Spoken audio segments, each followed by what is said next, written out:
Inside Wrestling Radio coming right back at you. Now we're going to get into the interview section of the program. On April 25th, 2009, a 911 call was made in regards to unsafe conditions at the NWA Charlotte Coliseum. This prompted the Charlotte Mecklenburg Fire and Police Departments to show up and perform a surprise inspection during the show. Issues arose with the fire safety systems and the safety measures needed to capacity the crowd that had been showing up for the shows. The call was made in an effort to try to cause issues with NWA Charlotte and possibly shut them down by an anonymous caller. Right now I want to introduce JD Costello. He started wrestling in 1983 as a ring announcer. In 1985 he went to work for Mid-South Wrestling for Jerry Lawler. He worked in 1986 he went to work for the Crockett's and the NWA territories. I met JD Costello in 2007 at HVW in Hendersonville, North Carolina, and we hit it off immediately. I actually joined JD Costello's faction, The Conspiracy, and we took over HVW and did a lot of damage in that area. JD really came in, and I was more impressed with JD than I've ever been with a lot of managers, and I've worked with a ton of them. In 2009, JD Costello started his own promotion, NWA Charlotte, in Charlotte, North Carolina, and ran for approximately 6 months when the controversy that I just read to you arose. JD, how you doing, my friend? Hey, Ricky, how you doing? It's good to see you. It's good to see you, my man. What's been going on with you just here in the last few days?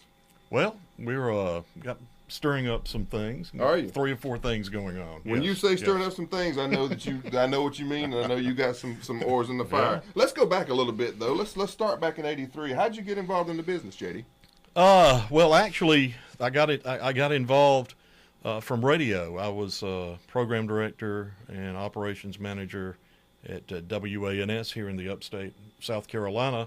Okay. And they were running wrestling commercials on our radio station. And I don't know, I had always watched it and liked it and approached the promoter, Danny Miller, at Greenville Memorial Auditorium about ring announcing. That time Billy Powell was doing it. And all of a sudden, Billy put in his notice, and Danny called me, and I was ring announcing for Jim Crockett Promotions, and boy, that was a thrill. How old were you at that time, JD? Oh, about 50. No, I don't know.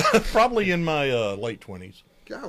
So you were a fan, working in the radio station. I was a fan, The next day, you were ring announcing for the Crockett. I was ring announcing, and it was a thrill. Now, what kind of crowds were you working in front of? It was every Monday night in Greenville, and, anywhere from couple of hundred to a couple of thousand, just depending on the card. So that was just an adrenaline rush for a kid. Yeah, and then it went all over the upstate. I was going to Greenwood and Spartanburg and doing it, doing it. Good. Yeah.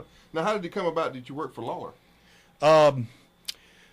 Well, I got more interested in wrestling. I really liked everybody I was meeting at Crockett, and just loved the business and decided, wouldn't this be great to get into it full time? I was getting burned out on radio, and actually put a tag team together with 2 guys from Anderson that were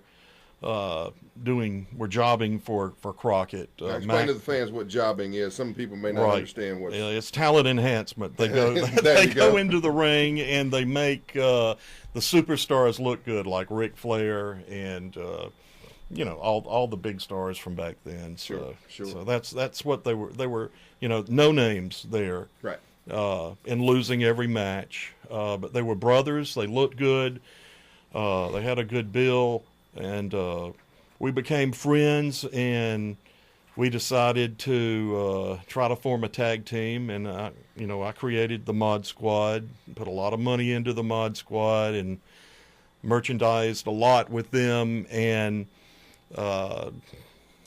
Jim Cornette helped me a lot. He came up with a lot of good ideas for me. Now, did you meet Cornette when you were at the Mid-South and with Lawler, or was that? No. I met him he was with Jim Crockett in the Carolinas, and that's where all of this formed. And once I got everything together, actually went on the road up to Memphis, to Mid-South Coliseum, and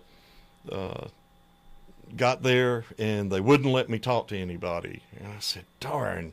But I had a videotape of the Mod Squad and me, because we'd been around to some independent shows. And I just said, well, here, just show this to Bill Dundee, who was a booker at the time. I was disappointed and was pulling out of the parking lot, and I just happened to look up in the rearview mirror, and I saw Bill Dundee come running out. How'd you see him over the trunk? He's only like 4 foot tall. I know he is. But he was motioning to come back. Right. So I turned around and went back. He talked to me for a little bit, and this was like in November. And he said, the next time I have a spot come open for a tag team, I'm calling you. So he did. In January, he called, and we went there. The rest was history.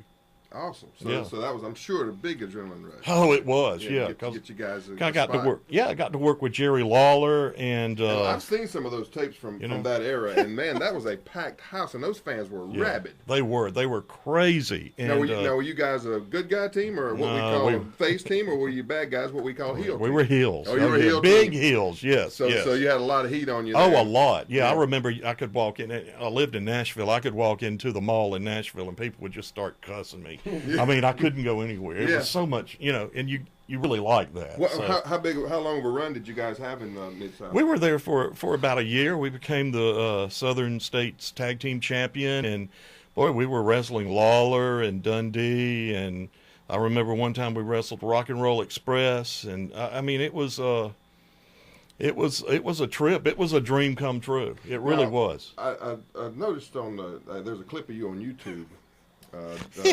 Arguing with Lawler, and you actually end up in the ring, and I think they strip you down. Right.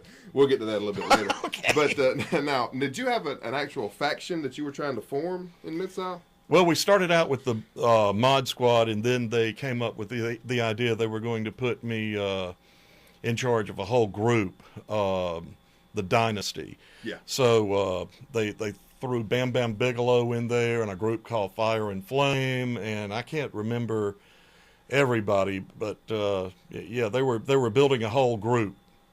So is that maybe the idea of where you came up with the idea of the conspiracy for later on down the line? Did that kind of stick with you running a faction?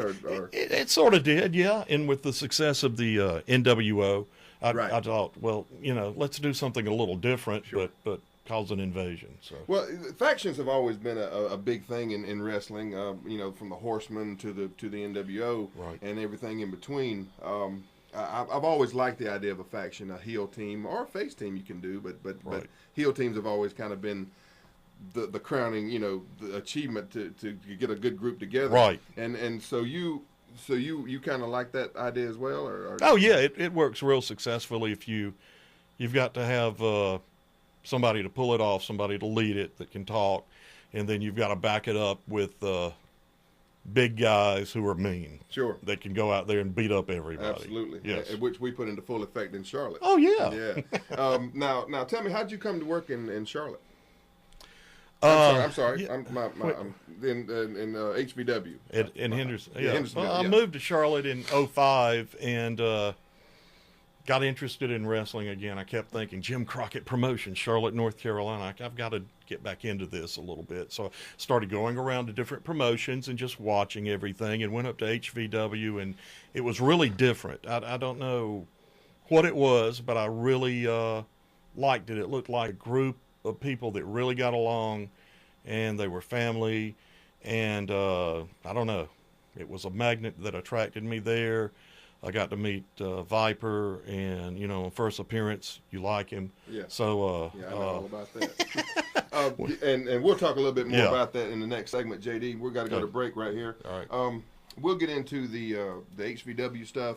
We'll get into the Charlotte stuff, and I really want to get into what actually happened and what shut you down at NWA Charlotte. Okay. Here comes the boom, ready or not. How you like me now?